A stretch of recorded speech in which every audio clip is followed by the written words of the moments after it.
Bonjour à tous, bienvenue dans l'entretien cosmique par Céphalopode Cosmique. Aujourd'hui je suis toujours avec Mathias et on continue notre aventure dans la philosophie, le monde universitaire. Très bon podcast et on se retrouve à la fin.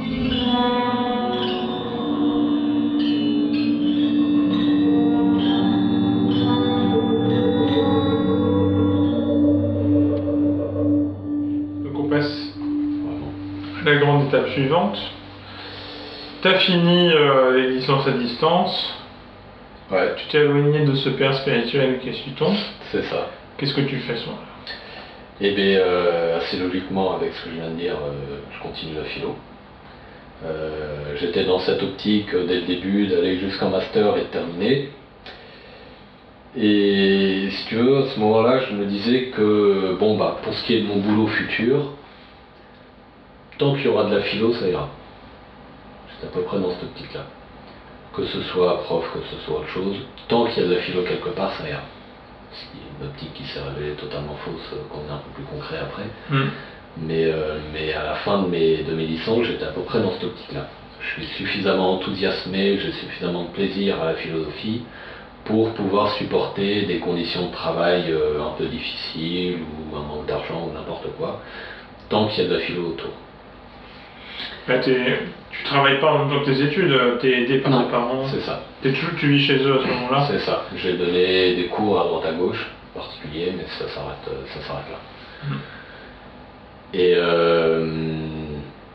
donc, ayant choisi d'aller définitivement, vers la philosophie, je me suis inscrit un peu plus sérieusement en master, en présentiel, donc à Paris 4, à Sorbonne Université maintenant. Et donc un master d'histoire de la philosophie. Alors histoire de la philosophie, tout simplement parce que ça me semblait le plus naturel. C'est ce que j'avais vu jusque-là, puisque les licences, c'est des licences d'histoire de la philosophie, en gros. En tout cas celles que j'ai eues. Donc maintenant on va rentrer un peu plus dans les détails sur l'université et toi. Ouais.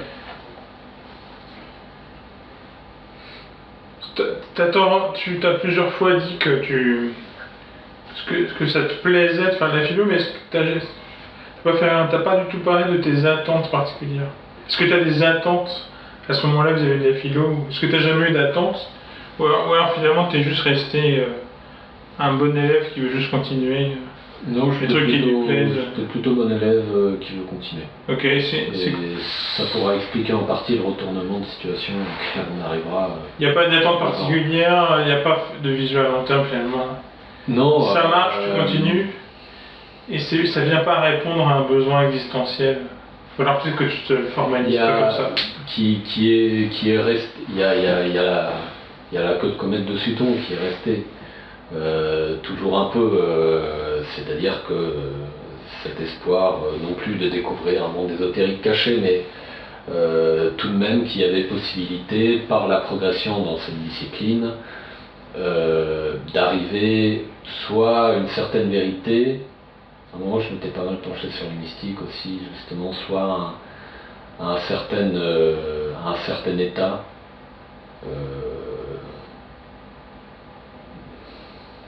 C'est pas de bonheur, un certain état spirituel, on va dire, voyons les gros mots, un certain état spirituel au-dessus du commun, on va dire.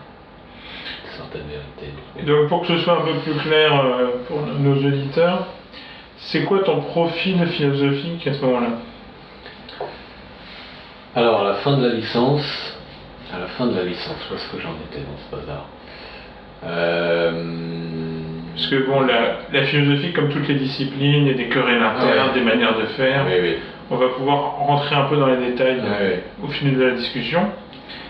Et justement, l'histoire de la philosophie, c'est pas anodin en France, c'est très très fort. Ouais. En général, c'est un peu ce qu'on voit au lycée, c'est un peu l'image qu'on a de la philosophie au quotidien. Ouais. C'est les grands philosophes du passé et leurs maximes célèbres. C'est les études de philosophie, ce sera une espèce de grand recueil de citations des grands philosophes du passé. C'est ça. Et donc voilà, il y a plusieurs approches. Et quand on est en interne, on voit bien qu'il n'y a pas que ça, il y a Ouais. tout un tas d'autres manières de faire. Parce Même que si ça, l'approche, je vais plus tard. même si l'approche historique est dominante, et donc à ce moment-là, tu connais que l'approche très dominante, qui est cette manière-là de faire l'histoire de la philosophie. Essentiellement, j'ai dû passer sur d'autres manières de faire la philosophie, mais vraiment très brièvement. Effectivement, pour faire de la philosophie, à ce moment-là, c'est étudier les grands textes. Et donc, quand on arrive en master, en général, déjà on se spécialise un peu, on choisit des séminaires de manière un peu plus précise que la licence. On s'oriente un peu dans un camp. Donc l'approche historique de la philosophie, déjà, elle se découpe par période, comme les études d'histoire. Ah ouais. Donc c'est quoi ton profil? Donc déjà, le fait que tu ailles en histoire de la philo, c'est un premier élément. Ouais. C'est quoi le reste du profil philosophique de Mathias? Alors ça va être difficile à cadrer avec les découpages habituels. À dire vrai, parce que j'ai beaucoup oscillé, ça n'a jamais été très précis, ça venait probablement du fait que, pour reprendre ce que tu as dit, j'avais pas d'attente spécifique avec la philosophie. Je me suis un peu comporté en dilettante, si tu veux, jusqu'à mon master. J'avais pas spécialement en tête de devenir chercheur, j'avais pas de carrière précise en tête, donc je ne sentais pas le besoin de m'accrocher à un sujet, à une période, etc. De manière quasi inconditionnelle pour le creuser. Donc j'ai continué de piocher pas mal à droite, à gauche. Alors, le cheminement très progressif de mon master, pour être un peu grossier, c'est fin de licence, ça va être mystique. C'est-à-dire, je me souviens encore sur Maître Eckhart que j'avais. Développe, hein. Qu'est-ce que c'est les mystiques et qui sont-ils? Je me rappelle de Jung que j'avais lu pas mal aussi. Je ne sais plus si on l'avait vu en philo, je crois qu'on avait eu un cours sur Jung. Un peu de philosophie chrétienne à droite à gauche. Et ceux que j'avais pas mal lus, oui, c'était Maître Eckhart et Jung. Et pour continuer sur le terme psychologique, en fait, la queue de comète de Sutton, je suis resté un peu dans le même paradigme jusqu'en M2. Sauf que c'était plus Sutton, le monde caché, ça s'est un peu transposé, et c'est devenu les grandes figures de l'histoire de la philosophie, qui me provoquaient cette même sensation d'admiration, mais cette même sensation qu'il y avait quelque chose qui dépasse le commun à aller chercher de ce côté-là. Donc là, c'est naturel de se tourner vers du mystique à ce moment-là. Déjà, il y a l'idée que la vérité, on la connaît déjà, et elle est dans les grands textes. C'est ça le... Alors, est-ce que je pensais une ambition littéraire? Ouais, il y avait un truc comme ça. En tout cas, il y en avait certains qui avaient atteint une espèce de vérité. Parce que tu mets ce que tu veux dessous, il ne faut pas être trop rigoureux avec le concept là. Ok. Mais il y en a certains qui ont une certaine vérité, qui ont atteint une certaine vérité, et les grands textes et la réflexion, chose philosophique, peuvent nous permettre d'accéder à cette vérité. Ce qui est quelque chose qui plus tard et qui aujourd'hui est complètement tombé. Donc ça a commencé effectivement en me penchant vers le mystique, puis j'ai eu une transition vers la phénoménologie, en passant par du semi-mystique, en passant par Lévinas au début, en passant un peu par Heidegger, par des gens comme ça qui conservaient cette espèce d'ésotérisme. Nos auditeurs ne connaissent pas forcément l'histoire de la philo, il faut un peu détailler. Qui c'est Lévinas, qui c'est Heidegger? Alors, comment détailler ça en partant? Très simplement, on s'en fiche, pas besoin de jargonner ou de faire la technique. Eh bien, juste des approches. Pour ce qui est de la phénoménologie, c'est un courant philosophique qui s'est développé au XXe siècle à partir de Husserl, Edmund Husserl, qui a été extrêmement marqué par le disciple de Husserl, Heidegger, et la philosophie telle que la concevait Heidegger a eu sur tout le XXe siècle français une influence assez considérable. Et il y a un certain nombre de philosophes, deuxième moitié 20e, beaucoup, qui se sont inspirés de Heidegger et qui ont développé ce qu'on a continué d'appeler la phénoménologie à partir des écrits d'Heidegger.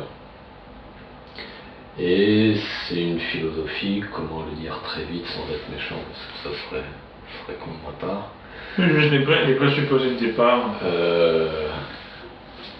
Les présupposés de la phénoménologie. C'est quoi, oui? Tu me demandes un effort intellectuel colossal. Parce que déjà, par exemple, dans l'horizon intellectuel de l'époque, ça s'oppose à la psychologie expérimentale information en Allemagne. Ouais. Et c'est une autre approche donc de l'esprit et de la connaissance. C'est ça, ça va s'opposer à ce qui se fait beaucoup en philosophie des sciences, à la philo-analytique naissante, au positivisme logique.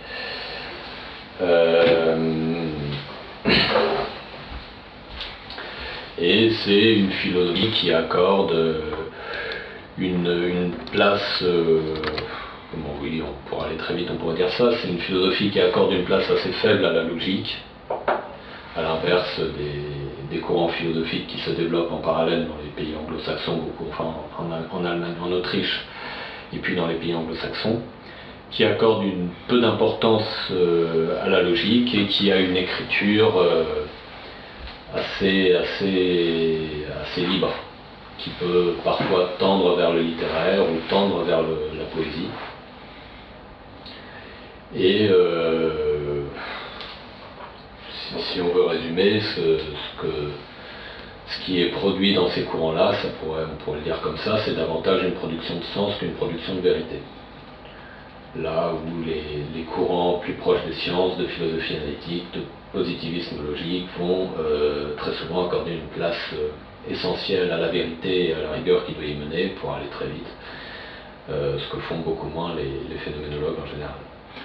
Donc d'un côté, on l'a dit, Husserl, Heidegger, ouais, ça va être très fort en France chez des gens comme Merleau-Ponty. C'est ça, Lévinas, Sartre un peu, Jean-Luc Marion, etc. Et il y a une réaction anglo-saxonne, on va dire. D'abord la tradition autrichienne positiviste logique. Ouais. Donc ça commence avec Frege. C'est ça. Il y a Brentano, Maurice Schlick, pardon. C'est ça. Et puis une figure très très importante qu'on considère comme le fondateur de la tradition analytique qui est Bertrand Russell et son ami étudiant Ludwig Wittgenstein, qui est aussi autrichien. Ouais.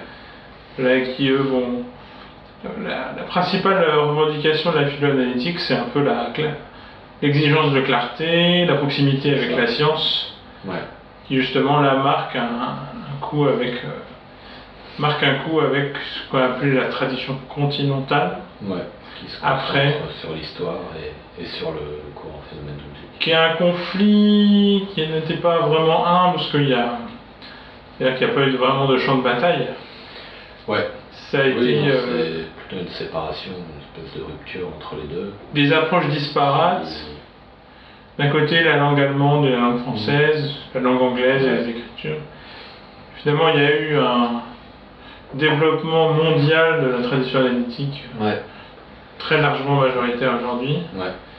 Et il reste quelques chefs-lieux de la tradition dite continentale, même si en fait aujourd'hui au XXIe siècle la frontière est plus très pertinente. Mais comme on est en France et notamment à Paris 4 un chef-lieu de cette tradition-là, on pourrait penser que c'est un conflit chaud. Mais en fait pas tellement. Non. C'est ça qui est. Non, c'est assez plat comme conflit.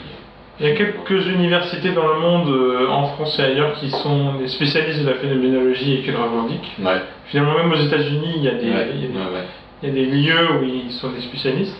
Et finalement, ils le font.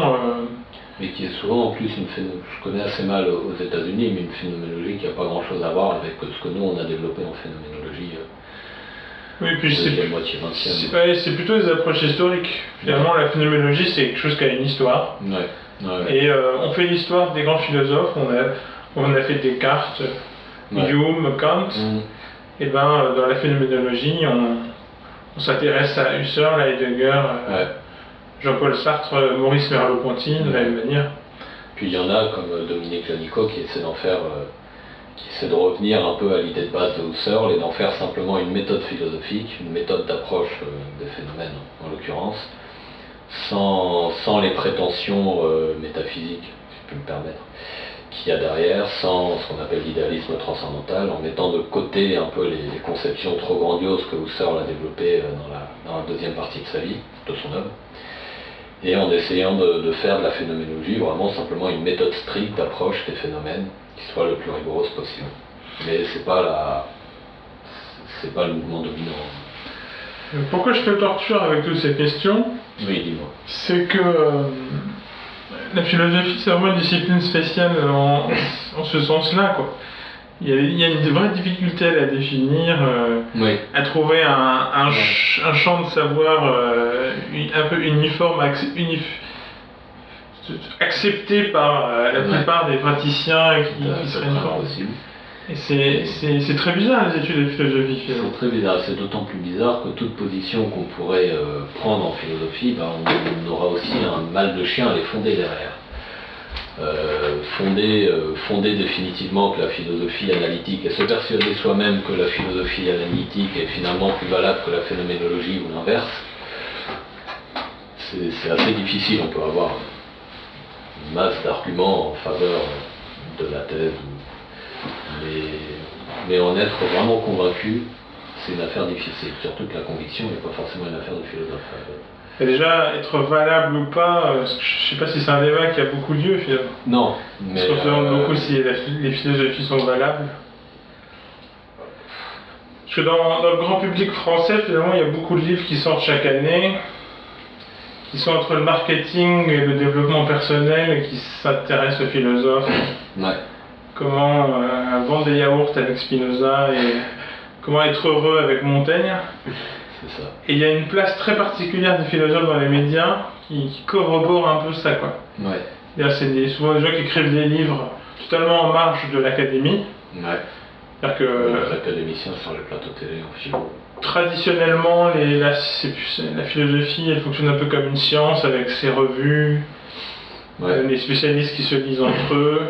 Donc il y a les historiens qui sont découpés par période historique, l'Antiquité, le monde médiéval, les modernes et les contemporains. Et finalement, les historiens choisissent cette période, choisissent quelques philosophes ou une thématique, s'intéressent à ça. Il y en a qui font des choses plus pratiques, de la philosophie politique. Bon, c'est très dense, ça part dans absolument toutes les directions. Et ce qui est intéressant, c'est que la figure médiatique du philosophe n'a rien à voir avec ça, en fait. Non. C'est pas quelqu'un qui va choisir un domaine du savoir. Enfin, peut-être qu'ils l'ont fait pendant leurs études, mais une fois qu'ils deviennent des philosophes, ils arrêtent. Non, c'est le philosophe qui a réponse à tout.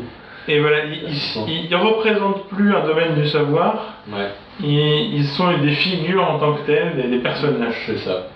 Et c'est probablement une possibilité qui est laissée en philosophie par le flou que représente la discipline philosophique. Quelles sont ses méthodes, quels sont ses objets, il n'y a pas de réponse unanime. Mais justement, il y a eu un effort historique gigantesque pour donner un aspect plus professionnel à la philosophie. Oui. Et au moment où on parle, M. Bouvresse vient de mourir, c'est vraiment un philosophe qui a passé toute sa vie à faire ça, à donner une base à la philosophie. Mais c'est vrai qu'en pratique, à l'université, on voit ça. On voit des gens qui écrivent dans des revues, et même chez les, entre guillemets, continentaux, si cette expression veut dire quelque chose, ils écrivent dans des revues, ils s'inscrivent dans des démarches historiques d'interprétation des grands textes, par exemple pour ceux qui sont plus dans l'herméneutique et l'histoire de la philosophie, et ceux qui sont plus dans les approches thématiques ou à l'analytique, ils sont eux aussi dans des traditions de réponses données à des grands problèmes, etc. Finalement, à l'université, on voit quand même ça, c'est juste que dans le reste de la société, ça n'existe pas. Non, pas du tout. Bon, après, tas d'analyses qui me semblent, enfin des tas d'idées là-dessus qui me semblent à peu près cohérentes, mais qui sont banales, quoi. C'est que déjà le système journalistique n'est pas adapté à recevoir un philosophe académicien qui fait des phrases proustiennes incompréhensibles. Et qu'un type qu'on invite qui a réponse à tout et qui dit tout sur tout et en plus qui est écouté, c'est assez pratique pour le journaliste. Et là on a vu, peut-être qu'il y a aussi une déférence totalement hypertrophiée vis-à-vis de la tradition philosophique, quoi. C'est possible. Parce qu'on l'a vu avec le Covid récemment, c'est pas un problème c'est pas du tout un problème des philosophes en fait. Ouais. Puisque la figure du médecin récemment est devenue aussi un personnage médiatique qui va avoir une parole d'autorité très particulière. Alors le médecin, en effet, c'est pas tout à fait le philosophe, mais ils deviennent des figures de pouvoir très particulières. Après, le médecin aura peut-être cette spécificité dans le champ, enfin, et n'importe quel autre spécialiste en fait, par rapport au philosophe, dans le champ médiatique qui sera beaucoup plus critiquable. Non pas parce que le médecin serait pas bon, mais parce que c'est beaucoup plus facile de critiquer un médecin, même si on le fait mal. C'est beaucoup plus facile de critiquer les dires d'un médecin que les dires d'un philosophe, parce que les dires d'un philosophe vont rester beaucoup plus flous pour quelqu'un du grand public que les dires d'un médecin qui pourra, quelqu'un qui veut le critiquer aura soit à se référer à une étude qui contredit, et il pourra toujours faire appel à cette idée qu'il y a une vérité derrière, que la vérité c'est la science, c'est la médecine, et que donc ce mec a tort. C'est beaucoup plus simple à contrecarrer qu'un philosophe avec qui on ne sait pas forcément où se situe la vérité, même si c'est un philosophe médiatique. On ne sait pas forcément à quoi il se réfère, on ne sait pas à quoi il faut se référer pour savoir s'il a raison ou pas. Alors qu'avec un scientifique, un médecin, c'est très facile à faire, même si on fait mal, encore une fois.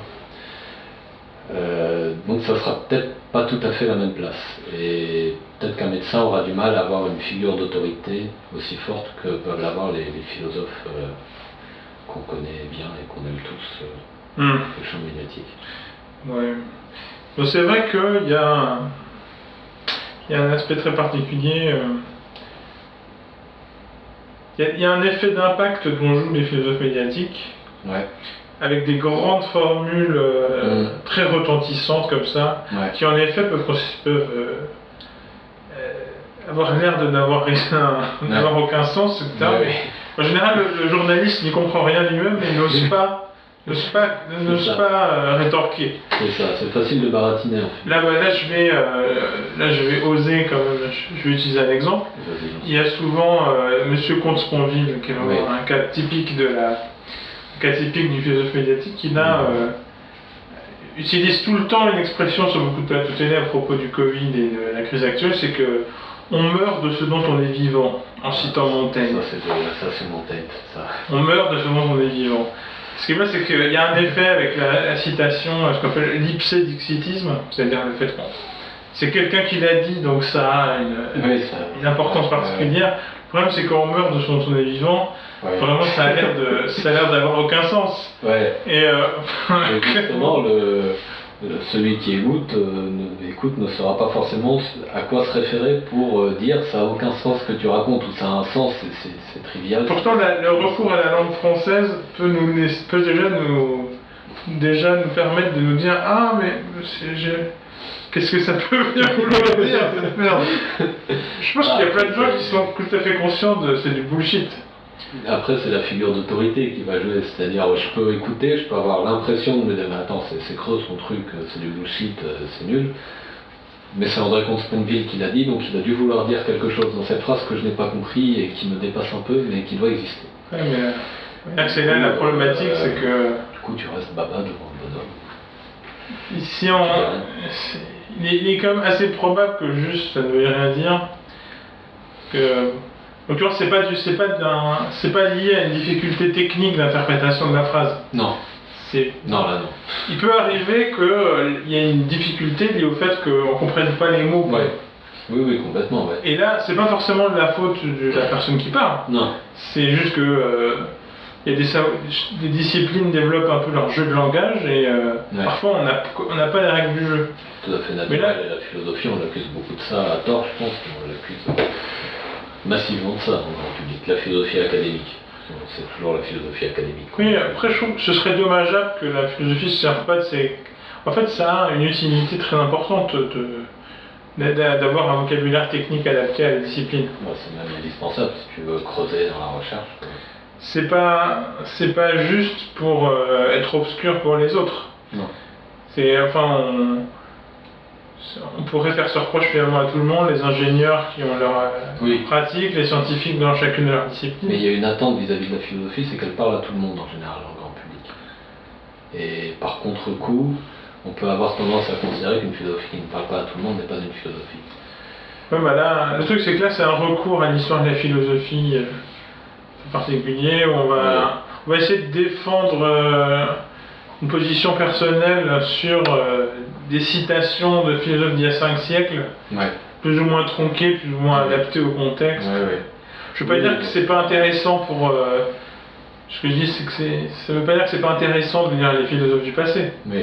Mais c'est délicat de prendre position sur une crise très contemporaine là, du Covid, même si Montaigne a lui-même sans doute connu des périodes de crise sanitaire. De la dire que ce serait comparable, c'est vraiment excessif. Non, c'est un peu compliqué. Surtout que Comte-Sponville, en fait, il défend pas la position de Montaigne, il défend sa position à lui sur la crise actuelle. Mais 2-3 citations, c'est toujours pareil, l'autorité, ça marche bien. Et voilà, c'est des effets d'autorité. Et ce qui est intéressant, c'est que ça marche même chez des gens qui ne sont pas philosophes, puisque Dr Rao est connu pour ses citations et son name dropping, le fait de lâcher des noms comme ça. Lâcher des noms d'autorité, et même chez des gens qui se sont fait connaître durant la crise du Covid pour des questions un peu très critiques du gouvernement, on va dire, voire complotistes, dans tout le champ intellectuel que ça peut représenter. La tendance à faire des grandes citations marquantes est très... C'est très fort, quoi. C'est fort chez Raoult, c'est fort chez les philosophes qu'on en parlait. Puis ça peut se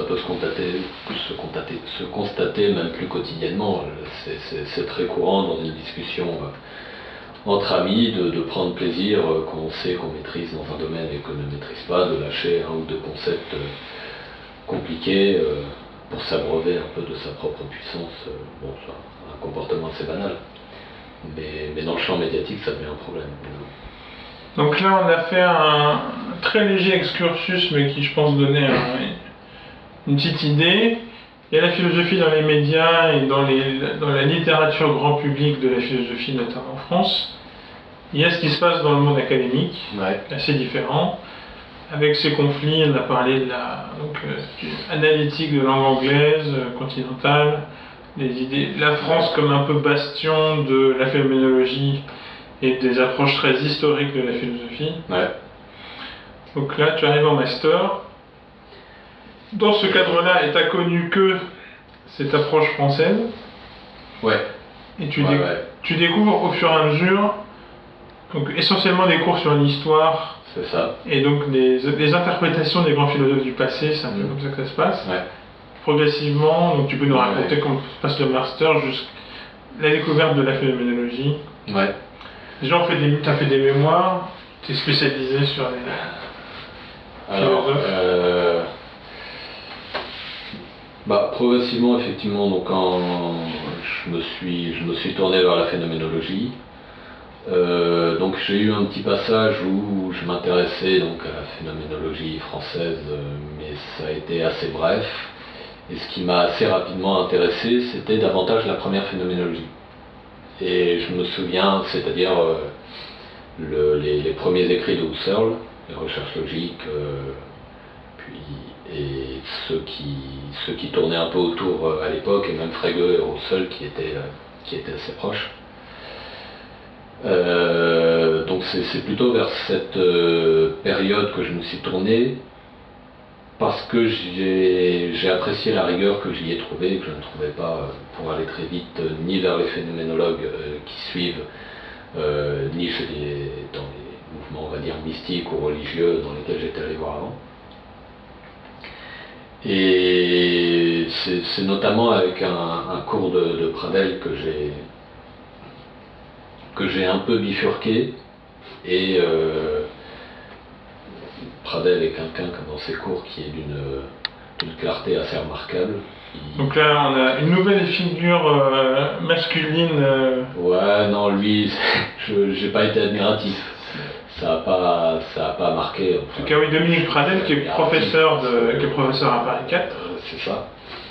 Professeur de philosophie contemporaine, de spécialiste de Husserl et d'autres. Et j'ai pas eu pour lui d'admiration comme j'en ai eu pour Sutton. Je pense que l'époque des admirations de Stonola, en tout cas, est à peu près révolue pour moi. Et elle l'était déjà à ce moment-là. Mais j'ai pris un très grand plaisir à ces cours, qui sont effectivement d'une clarté, d'une rigueur assez remarquable. Il fait tous ses cours sans aucune note, ce qui est assez appréciable, j'avoue que j'aime bien. Et sans jamais trop perdre le fil des déroulés logiques qu'il est en train d'exposer. Et il parlait, il y a eu des cours sur la notion de vérité comme correspondance, qui est une des manières d'aborder la notion de vérité. Et c'était un cours qui commençait sur saint Thomas, qui enchaînait, je crois qu'il y avait quelqu'un entre les deux, qui enchaînait après sur Frege, Husserl et Rousseau. Donc, et on a toute la liste de la fine équipe. C'est ça. Qu'est-ce que c'est la philosophie qu'est-ce que c'est la vérité comme correspondance?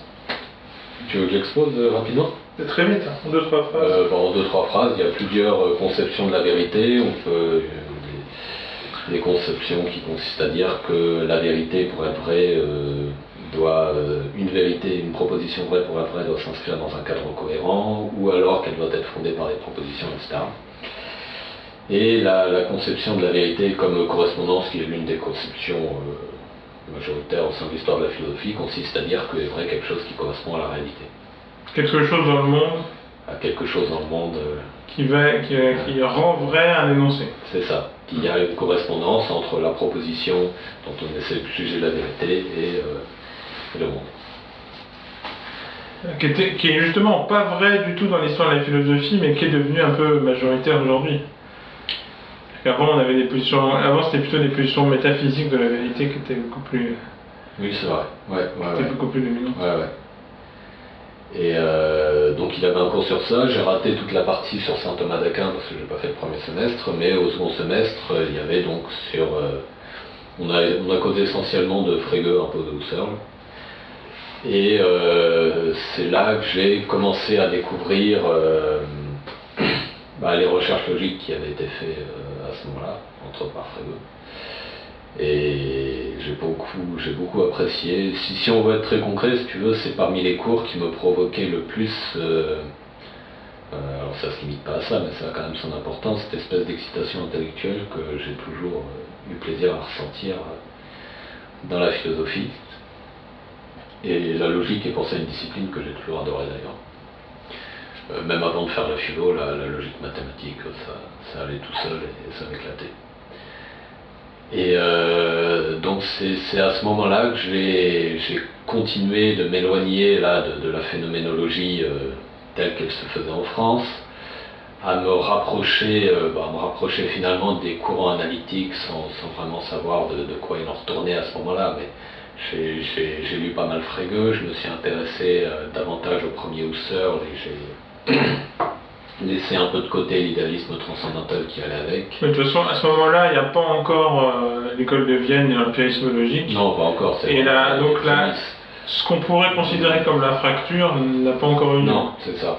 Et quand je dis, oui, je me rapproche de la philosophie analytique, c'est pour le dire très vite, mais pour être un peu plus précis, j'attache davantage de plus en plus d'importance à des valeurs de clarté, à la valeur de vérité, à des valeurs de rationalité, d'argumentation, etc. Qui se trouvent assez peu dans la phénoménologie que je disais à ce moment-là. Et alors à la fin de mon master, pour mon master 2, avec ce Pradel dont j'avais bien aimé les cours, j'ai fait un mémoire sur la musique. Donc il y a vraiment, je veux dire, par rapport à ta question de départ, en fait, je vais te décevoir, mais il n'y a pas de cohérence dans mon parcours philosophique. Il n'y a pas de... il y a une cohérence éventuellement personnelle, intime, dans le cheminement à travers les philosophes. Mais il n'y a pas de sujet qui ait été fixe, il n'y a pas de spécialisation qui soit ressortie. En tout cas, jusqu'au M2, il n'y en a pas eu. Voilà, il n'y a pas de sujet qui soit resté du début jusqu'à la fin, ou de période de l'histoire, ou de philosophe spécifique, etc. J'étais un papillonneur en philosophie. T'es resté uniformément papillonneur. Donc ça, c'est une cohérence. On peut le voir comme ça.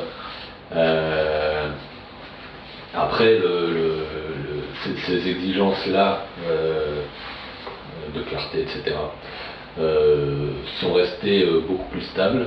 Quand je me suis remis à la philosophie cette année, c'était tout naturel d'aller voir de ce côté-là, et ça c'est le recul qui y a aussi. Je n'ai pas du tout été tenté d'aller voir vers la phénoménologie. J'ai jamais eu envie de rouvrir un bouquin de Lévinas. Donc ça, c'est quelque chose qui restera un peu sûrement, et qui peut-être me donnera une certaine stabilité, mais aussi grâce à la rupture. Enfin bon, bref, je vais pas m'étendre là-dessus. C'est la suite de l'entretien, ce qu'on voilà. peut dire. Donc je m'arrête. L'après-master et la rupture. C'est ça. En rupture, je parle de la rupture menuiserie. Oui, d'accord. Justement, il y a 2 ruptures. Oui, voilà. Mais oui, ok, pas de souci. Et Mais on va rester là-dessus, on va progressivement finir et passer à la suite. Ouais. Juste, qu'est-ce que c'est existentiellement d'être... le terme est assez moche, mais... Qu'est-ce que c'est de se retrouver à la Sorbonne tout d'un coup, dans ce lieu Parce que finalement, ce qui m'intéresse, c'est que là, ça fait un moment qu'on parle, et t'as à aucun moment évoqué des considérations politiques, des considérations sociales, etc. Qu'est-ce qui se passe? T'es pas très politisé, ou alors ça t'intéresse pas? Attends, je mets mes lunettes parce que c'est pas des sujets dont je parle très spontanément.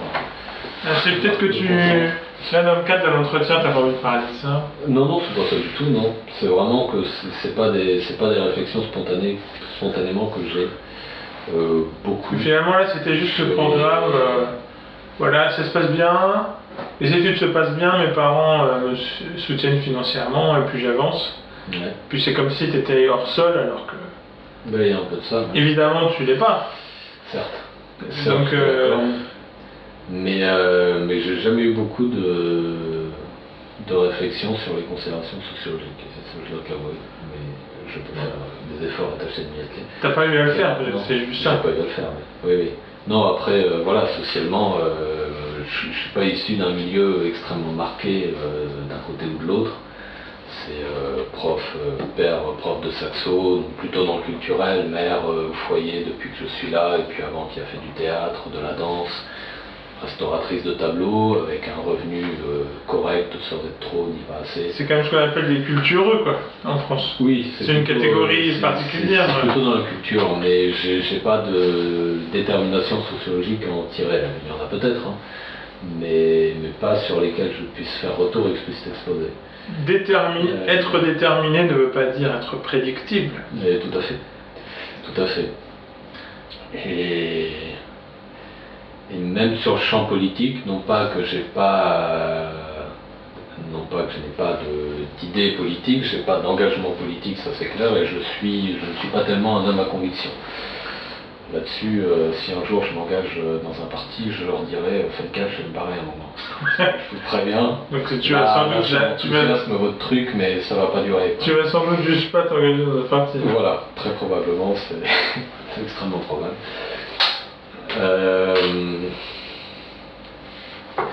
Non, j'ai rien d'extrêmement marquant, je dois dire, à dire. Donc, arriver à la Sorbonne, c'est pas un choc social ou sociologique? Non. Voilà, tu vis ta vie, tu vas en cours. En gros, c'est ça. Je me suis pas des masses impliqué non plus dans la vie de l'université. Je rencontrais quasiment personne pendant les 2 ans de master. J'y allais essentiellement pour les cours. Ah, ça c'est un truc intéressant, ouais, que tu évoques. La vie sociale très particulière que c'est d'être étudiant. Comme ça, à la Sorbonne. Je suis pas quelqu'un de spécialement social, donc je vais peut-être pas constituer une référence. J'ai jamais eu une vie sociale extrêmement intense, ça n'a jamais été mon affaire. Mais Il y a quand même un peu l'aspect où on vient à l'université pour consommer des cours, on est là un peu à la carte, et il n'y a pas vraiment d'esprit de corps qui se fait. Non. En tout cas, s'il y en a un, je l'ai pas vu. Alors que c'est des choses qui sont valorisées dans des écoles dites d'élite. Ouais. Ils commencent par ça en général, ils font des semaines d'intégration, C'est ils ça. se mobilisent. Et l'université, finalement, c'est un autre univers. Et c'est probablement une des choses qui manque, et c'est une des choses une des raisons aussi, partie des multiples raisons, je pourrais même pas toutes les énumérer, mais qui font que je me suis marré à la fin.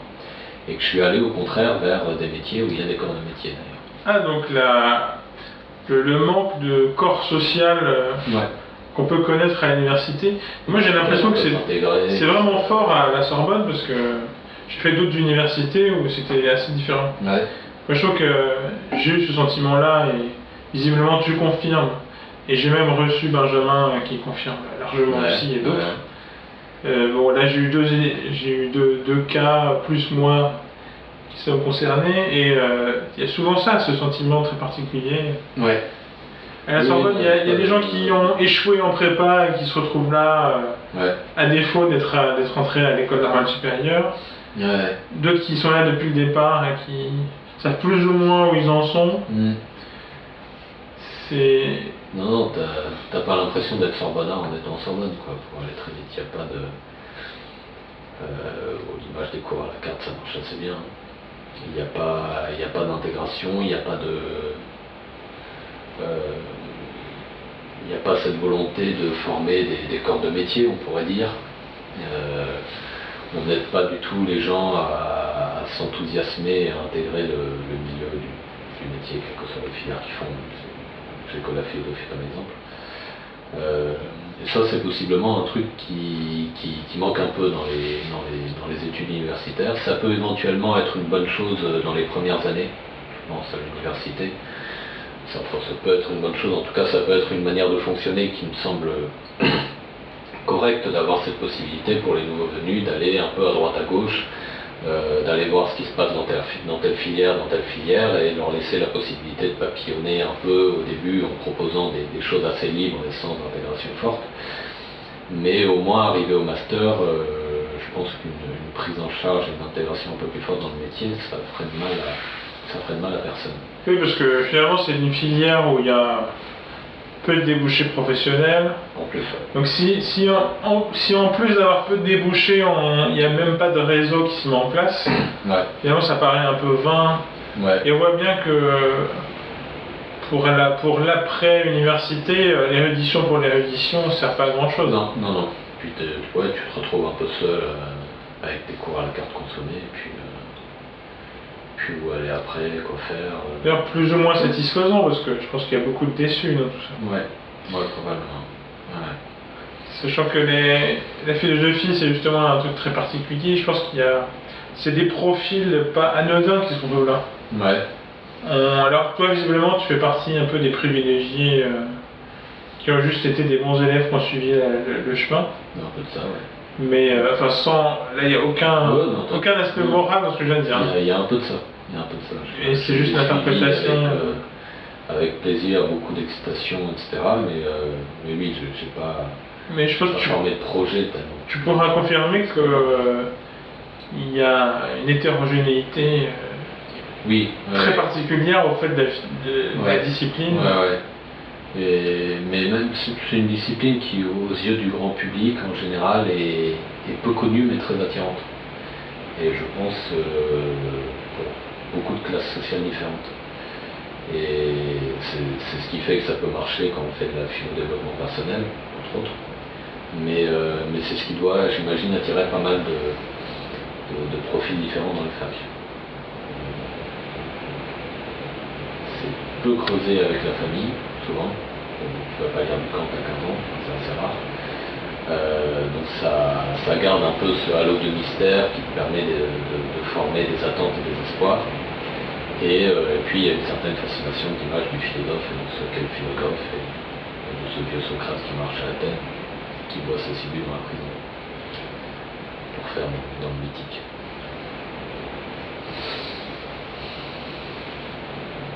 Bon, donc un rapport un peu inexistant des questions sociales et politiques. Assez lointaine. Assez lointaine, oui. Lointaine. Puis ton parcours. Donc là, on va passer le Rubicon. Tu fais ton master, mais voilà, tu parlais de un peu l'anomie de la Sorbonne Université te pousse un peu à passer à autre chose. Entre autres. Et il y a sans doute plein d'autres éléments, mais c'est le moment d'en parler. Ouais, c'est beaucoup d'éléments. Enfin, c'est le moment d'en parler, et tu finis ce master, mais je me casse. Finalement, après, on peut se demander c'est quoi la continuité logique d'après un master. Très peu de gens font des thèses finalement. Donc, j'aurais dû passer l'agrégation ou CAPES. Ouais, il y a CAPES agrégation. Éventuellement faire une thèse, rentrer à l'université comme maître de conf ou chargé de cours, n'importe quoi, et puis voilà. Et là, c'est pas ce qui se passe. Non, pas du tout. Pas du tout, non. De toute façon, c'est des carrières qui m'ont jamais beaucoup attiré. La carrière de professeur en lycée, ça c'est quelque chose que j'ai mis de côté très rapidement. D'enseignant, chercheur, en université, c'était davantage une possibilité, mais je peux pas dire que je ressentais un enthousiasme fou à l'idée de faire ça. Et donc pour ce qui est du factuel, à la fin de donc j'habitais toujours à Paris, à Nogent. Et à la fin de mon Master 2, à peu près au milieu, je prends la décision de bifurquer radicalement, d'aller faire un apprentissage dans l'artisanat. Progressivement, ça se précise. Je décide d'aller en menuiserie. Donc de faire 1 an d'apprentissage en CAP, un titre pro en menuiserie. D'aller dans le sud pour ce faire. Non seulement j'avais mon ancienne copine à Toulouse à ce moment-là, mais aussi c'est la région, c'est une région familiale, c'est ma région paternelle, ma grand-mère est à Tarbes, mon père a grandi à Tarbes. Je vais depuis que je suis gamin à Tarbes et dans les montagnes, dans les Pyrénées, que j'adore infiniment, toi aussi d'ailleurs, je le sais. Et donc voilà, pour moi, aller dans cette région, c'était quelque chose qui me bottait bien depuis un bon bout de temps. Et si je déménageais, c'était pour aller là-bas. Donc j'ai cherché du boulot dans le coin Hautes-Pyrénées, Ariège et Haute-Garonne. Donc il fallait que je trouve une menuiserie pour faire mon contrat d'apprentissage. J'en ai trouvé une en Ariège, à côté de Mirepoix, pour être exact, entre Pamiers et Lavelanet, pour les connaisseurs. Et donc j'ai été pris là-bas et j'ai déménagé en août et je suis allé habiter à Mirepoix et je suis encore en train de faire mon contrat d'apprentissage en menuiserie. Pour ce qui est des raisons qui m'ont poussé à faire ça, ça va être compliqué, mais je vais essayer de déballer quelque chose de ça. C'est un choix qui est encore pour moi-même assez obscur. Petite pause et on y va. Petite pause et on y va. Ouais, on fait ça. Je te fais un café? Ah oui.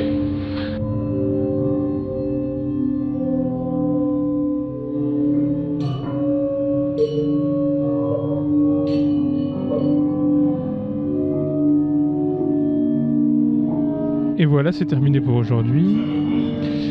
On se retrouve la prochaine fois, dans une semaine, pour la suite de notre aventure.